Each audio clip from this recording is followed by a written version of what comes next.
Mais cette ignorance est imposée parce que toute personne qui essaie de montrer aux autres qu'il existe un comportement positif pour l'âme, elle est attaquée. Oui, Tu as déjà fait beaucoup de références à la matrice. Tout le monde ici sait parfaitement que je fais toujours cette référence. L'agent Smith est en chacun de nous. Quand Neo lutte contre la matrice en sautant de camion en camion ou en réalisant d'autres actions paranormales dans ce monde fictif. Les conducteurs de bus eux-mêmes, les éboueurs eux-mêmes, les dames qui font leurs courses, ce sont elles qui se transforment en agents. Smith pour attaquer Neo, bien sûr. Je fais ce parallèle avec les gens. Aujourd'hui, nous allons revenir sur le sujet de 2020. Quand une personne osait dire « cette inoculation ne sert à rien », c'est tout un mensonge. Pour expérimenter sur toi avec l'acide ribonucléique, les personnes qui entendaient cette information se transformaient en un agent Smith et te traitaient de négationniste complotiste. Tu es dangereux, tu es fou. Comment peux-tu ne pas croire ce que disent les médias de manipulation de masse? Oui, qu'en penses-tu, Raoul? eh bien je suis complètement d'accord. Tu l'as parfaitement décrit, mais cela obéit à cette mécanique, non? De manipulation où les forces du mal excellent. Pourquoi? À cause de la faiblesse spirituelle? Pourquoi? De la majorité de la population qui est susceptible de devenir des robots. Au service de ces forces, il suffit d'appuyer sur un bouton manipulateur. Quand je dis le bouton, c'est symbolique, un bouton symbolique de manipulation. Il sonne de la trompette et tout le monde court.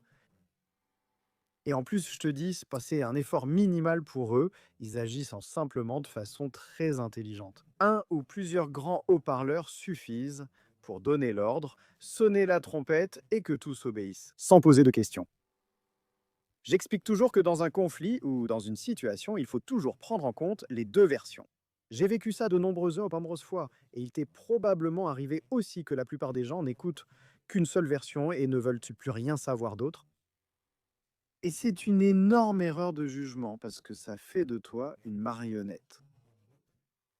Au dépend du manipulateur, du moment qui fait de ta volonté ce qu'il veut, tu perds ta volonté et il fait de toi ce qu'il veut. Il t'utilise comme un bot. Tu te souviens, dans Matrix 4, ils avaient déjà inventé les bots.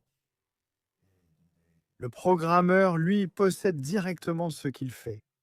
Les corps des personnes qui s'immolent, qui se jettent dans des immeubles, qui sont utilisés comme des armes humaines. Et cela en cabale a un nom. Cela s'appelle D-Book. D-Book en hébreu a les mêmes lettres que Covid, mais à l'envers. Ainsi, de nombreuses personnes se sont immolées. C'est ainsi qu'ils se sont auto-immolés. Mais ils ne se sont pas immolés sur le plan matériel, ils Se sont immolés sur le plan de la conscience. Parce qu'en réalité, quand tu crois dur comme fer au discours du pasteur, et que ce pasteur veut tuer des brebis, si tu es une brebis et crois le pasteur, tu suivras ses instructions. Mais si tu es une brebis noire, comme c'est le cas de beaucoup, tu ignores le berger car tu sais qu'il t'emmène à l'abattoir. Ce qui s'est passé ici était simplement nécessaire. Que les gens aient cette confrontation pour se rendre compte de qui dort, qui est éveillé et quel est le processus de réveil. Pas pour une confrontation entre les éveillés et les endormis, mais simplement pour voir où toi, tu en es. J'insiste, c'est une question individuelle. Par exemple, tu as une chaîne YouTube, tu diffuses un contenu. En fait, tu ne fais pas de prosélytisme. Tu proposes au monde, ceux qui veulent te suivre le feront, les autres changeront de chaîne. C'est-à-dire, tu ne vas rien vendre, ce que tu fais, c'est offrir. J'offre ce savoir. Ceux qui veulent te suivre le feront, les autres non, n'est-ce pas? Beaucoup de gens qui ne veulent pas te suivre laissent parfois des commentaires très négatifs. Merci. Normalement, si tu ne veux pas suivre un contenu, un auteur ou une chaîne, tu éteins simplement la télévision ou tu changes de chaîne. Merci. Mais tu ne te gênes pas pour écrire plein de commentaires négatifs, non?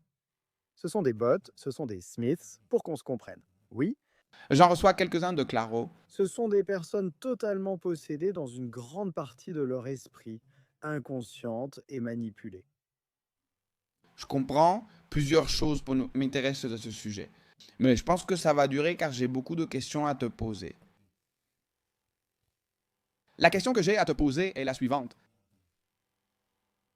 Pour revenir au sujet de la source et des éréphrades, je ne sais pas si je le prononce correctement.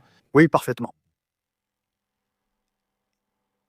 L'objectif de ces agents du mal, de ces éréphrades, que cela se concrétise dans les grandes entreprises en fin de journée. Et que ces grandes entreprises contrôlent tous les gouvernements. C'est s'éloigner de la source.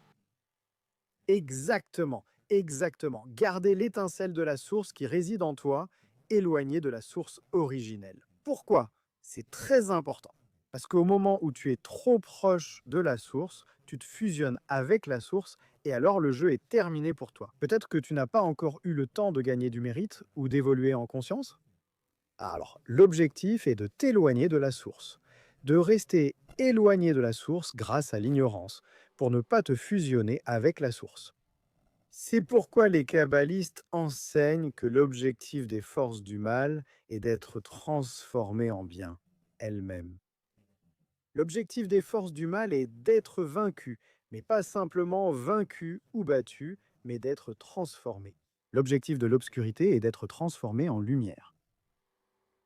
Toutes les forces de l'obscurité, les 5 qui sont nommées dans le Zohar, ont pour seul objectif d'être transformées en lumière.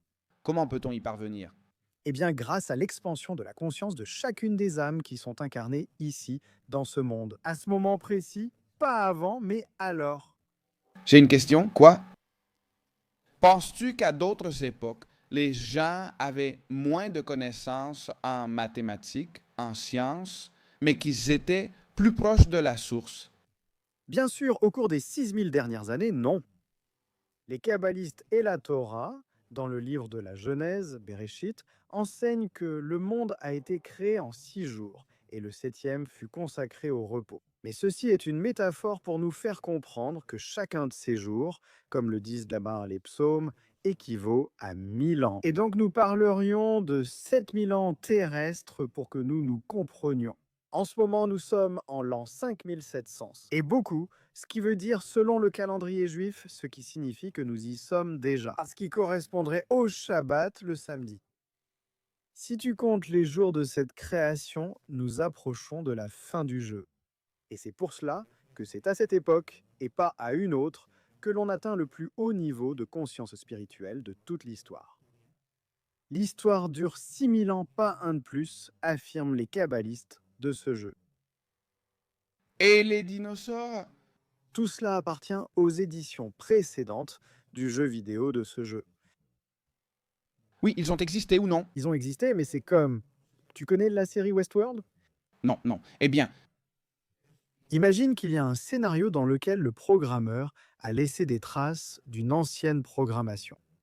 Pour gagner du temps et économiser des ressources, car c'est ce que recherchent tous les entrepreneurs et programmeurs. Des traces restent et apparaissent. Mais le jeu, ce sont 6000 ans puis 1000 ans de paix. Ensuite, ça recommence? un autre jeu différent peut recommencer, mais pas celui-ci. Moi, comment tu m'expliques ça? Parce que moi, ça me fait un peu exploser la tête, pour être honnête. C'est-à-dire, Oui, c'est ce que la Torah explique et ce que la Kabbale explique. Hein? C'est quelque chose qui, pour moi, a plus de sens à expérimenter personnellement qu'à essayer de convaincre quelqu'un de quoi que ce soit. Je ne fais qu'exposer ce que la Kabbale enseigne. Mais ce qui est intéressant, c'est la façon dont tu intériorises ce qui te sert dans ce que je dis pour te permettre de grandir émotionnellement et spirituellement. J'explique toujours, ne me croyez pas, expérimentez. c'est une bonne phrase, non? Je n'ai pas besoin que quelqu'un me croie. Je n'ai pas besoin que qui que ce soit me croie. Pourquoi? Parce qu'en plus, ils peuvent aussi bien te mettre sur un piédestal que te crucifier, des aiguilles. Exactement pareil, avec la même facilité, donc le compliment affaibli. Exactement. Et l'insulte prend souvent de l'ampleur. C'est vrai parce que ça te pousse à générer plus de force intérieure. Pour moi, la Kabbale est primordiale. Pratique-la, c'est-à-dire expérimente-la dans ta vie quotidienne, médite, étudie, conduis-toi mieux dans la vie. Quels résultats? Respecte-les. Règle que tu as dites? Avant? Oui. Dis-moi ensuite tes résultats. Si c'est tout, ok. C'est une question de faire un Talmud. Il dit qu'entre faire et ne pas faire, il faut toujours faire.